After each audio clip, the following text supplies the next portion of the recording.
Hey there, I'm Johnny Mac with your daily comedy news. Interesting tweet by Ricky Gervais. He was commenting on The Office spinoff The Paper, and Ricky tweeted, "It's like The Office, but set in a dying local newspaper, like an afterlife. Do I get paid twice?" He then put a crying face emoji, you know, the happy crying face emoji.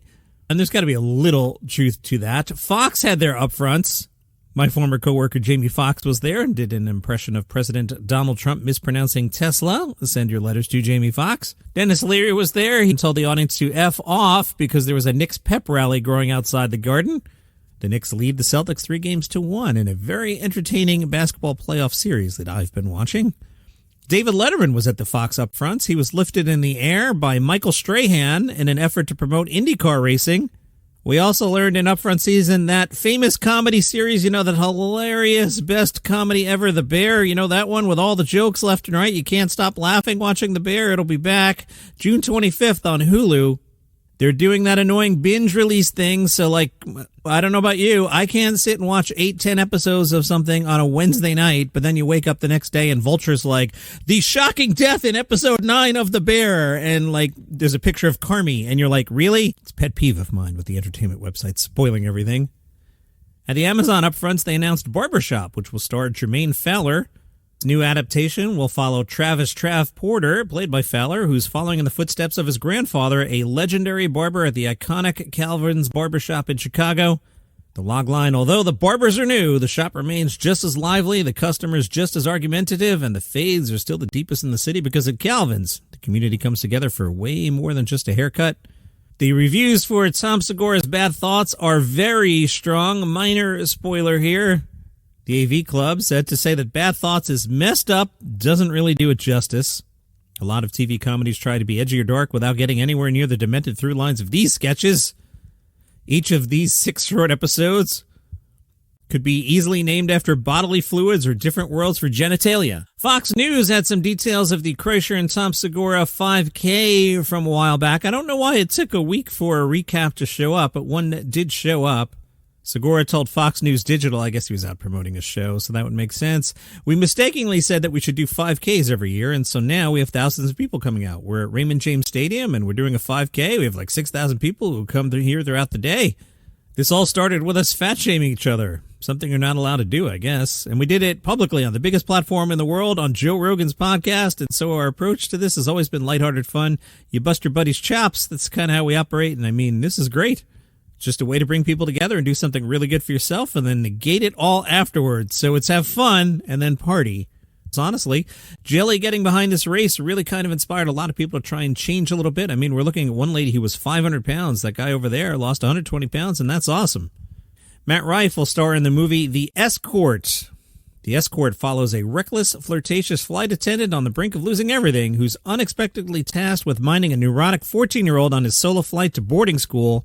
When a hurricane diverts their flight and strands them in the wrong city, the two opposites embark on a disastrous road trip that forces them to confront their fears, flaws, and what it really means to grow up. John Mulaney's show is on tonight. The topic, Why Can't I Sleep? Mulaney for the first time announced several weeks of topics. Next week is Uber Good? And then on May 28th, the finale, season finale, we'll see. That one's called What is on the Minds of Teens? It is believed we will see Mulaney fight against 3 14-year-olds in that final episode.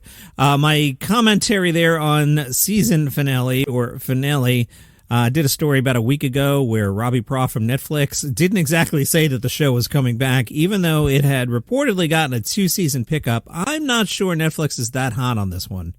Late Nighter has a list of the guests on these 3 shows. I don't have a breakout for you, but sometime in the next 3 weeks, Amy Sedaris, Joe Mandy, Natasha Lyonne, Patton Oswalt, Sarah Silverman, Sean Penn, Sigourney Weaver, and Steve Guttenberg. If I had to guess, Natasha this week because her show is out, and Sarah's got a Netflix special. When's that one again? Sarah's is May 20th, so that's next week, so that would make sense to have Sarah Silverman on next week, yes. The wonderfully talented Sarah Sherman got the big, shiny profile from Vanity Fair. I'm going to save most of it for Saturday because Saturday's the SNL finale. But the part that's making headlines is Sarah reflecting on that whole Amy Lou Wood thing. Remember, Amy didn't like Sarah's performance on SNL? Sherman told Vanity Fair, I was excited to play her because she's so iconic, her character's so iconic, and I obviously never meant to hurt anyone's feelings. I'm not sure Amy Lou Wood is iconic. I don't want to get into beef here with Amy Lou Wood. No offense, Amy, but you're not quite Taylor Swift yet. Anyway, Sherman says, never in a million years did I get into comedy to make anyone upset. I feel terrible that anyone would feel bad. Good question by Vanity Fair. You play many more real people on the show than you used to. Is upsetting people, as you put it, something you have to consider more now? Sherman said, totally. The show's in constant dialogue with culture as it's happening, and it happens really fast. Long pause. You have to be vigilant, you know what I mean? There are a lot of things out of your control. You're playing a lot of different parts. You're doing a lot of different roles that you're not in control of. A lot of the process of the show has been, to me, how am I answering this? Another pause. Staying vigilant, but also being part of the show. That's your job. Being in conversation with everything popular culture, there's such a danger there. Sometimes you don't realize how it comes across, but you're put in a position to be engaging with it all the time because you're part of a show that's constantly interacting with culture and popular politics and popular whatever. And as I get thrown more and more into the show, just this other thing that I have to learn about. A great interview. I've shared it in the Facebook group, which is Daily Comedy News Podcast Group. I took the dog for a long walk, and I listened to Bill Maher and Tony Hinchcliffe. I had talked about that one in yesterday's podcast. Very good listen.